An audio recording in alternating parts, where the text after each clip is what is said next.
Hey guys, so in this video, we're going to talk about different ways you can sell online every day or get sales online every day. I say this because in my store, we've been able to average at least one sale a day for the last 7 days. And I just want to show you guys how we do it. And then you can also begin to do that for your own e-commerce business as well.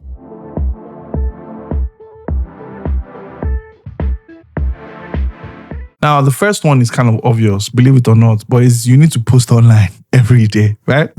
And I say this because a lot of people don't know what to post online every day. Some people might have, what they can post on Mondays, Tuesdays, Wednesdays, but they don't have anything to post the rest of the week. Another thing you can do is you can find news outlets. You can either find news outlets or magazines or influencers that are relevant to your audience or relevant to your brand and repost that on your stories on a daily basis. I'll give you a very good example. If, let's say, we sell electronics, right? Let's say Damini Electronics. I sell smartwatches, I sell phones, I sell all those kind of things. I will be following Apple. I will be following DJI. I will be following Sony. Whenever these guys post any of their content to showcase how their cameras work, the quality of camera, all of that, I'll be reposting it on my story. I will even be remixing it on my page. The reason is because I want you to think of me when you are looking at buying those products. So I am latching on them, that sort of thing. And that's exactly how you want to post online every day. So the next one is affiliate partnerships. And I want to use an example to explain this. So there was a particular store that I used to run, and that store worked with students. So most of my target audience was students. We used to sell streetwear, and it was students that used to wear streetwear at the time. So sweatpants, hoodies, things like that. So what I used to do was I had a lot of student affiliates, right? Which are like brand ambassadors, whatever you want to call them. And what they would do is for every sale that they sold, for every sale that they got, I paid them, I think, between 15 to 25% of the sale. Okay. So that naturally incentivized them. What happened was, and you need to be aware of this because it might happen. One of them then started the business, which again, fair enough. I actually saw it coming. There's something called barrier to entry in business. The barrier to entry for this is very low. So I'm not surprised. But anyways, that's what happened. Now, one thing I like with the affiliate partnership one, how you can use it in your business. Don't think so let's pause for a bit. Because I told you about my bad experience, it does not mean you shouldn't do it. Please do it though. And I'm going to tell you why. So when you work with affiliates, some of them get excited and post online. Now, some of you are actually forward. Me, I'm a chilled guy. I'm not very forward. So what some people do is they actually tell their affiliates to post online. And when they post online, some people take that content and then they repurpose it or post it on their own social media pages. So going back to what we spoke about earlier, you can leverage affiliate content and post it on your own social media page. So when you're looking for things to post online, this is an example.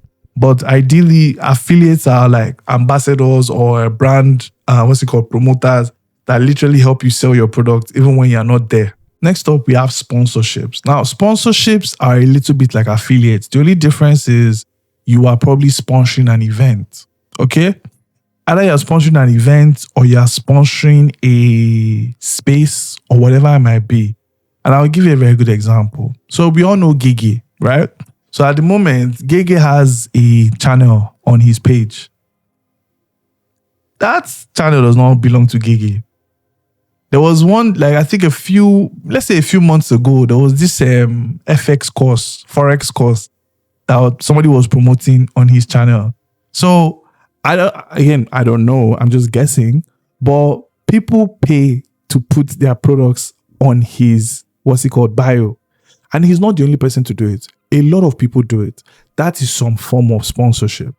Some people might say, oh, isn't that the same thing as affiliate partnerships? And it is not. The reason why I say that is because with affiliate partnerships, the affiliate has to go and look for customers. With sponsorships, it's already here. People are coming to it, right? It's like a TV show. TV shows go and look for sponsors. Then they go and put it on, on like YouTube, or they go and put it on a TV station. They know people are going to watch it. So as people are watching it, oh, this is sponsored by.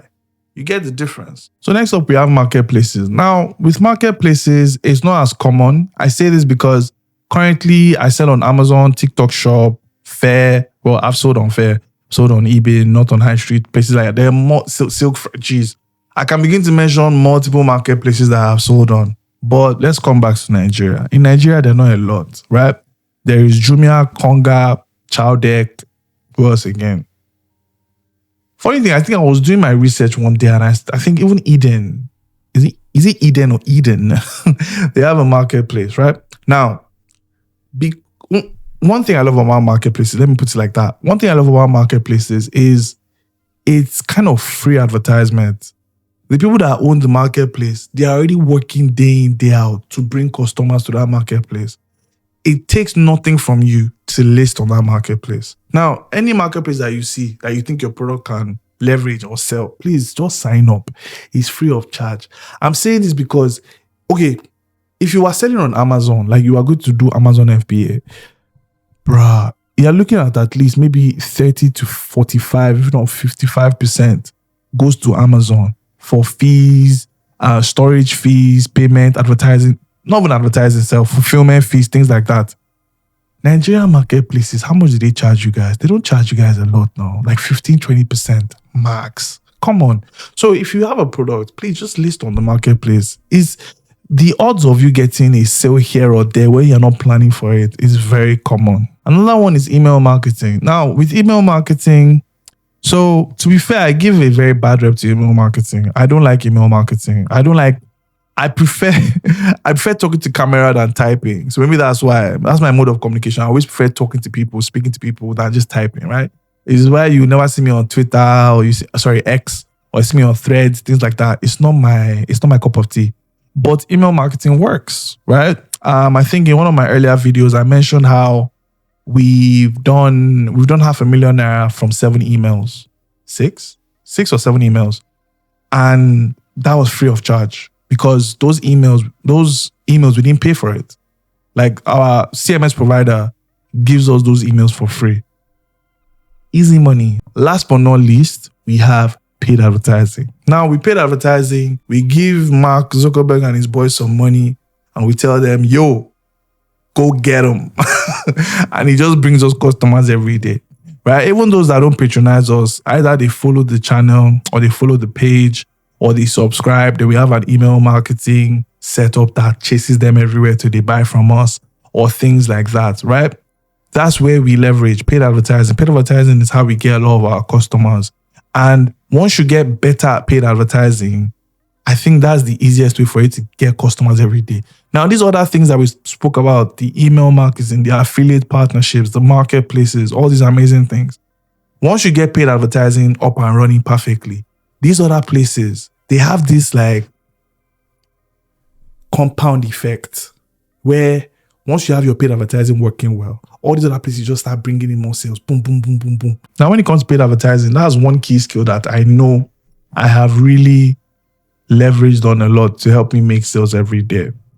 And I wish I could tell you how I did it. Like, I wish I could really come into your business and understand how to do it for you, for your business, but I can't. So I've done the next best thing, which is just trying to explain how I do it. And I explain it in this video.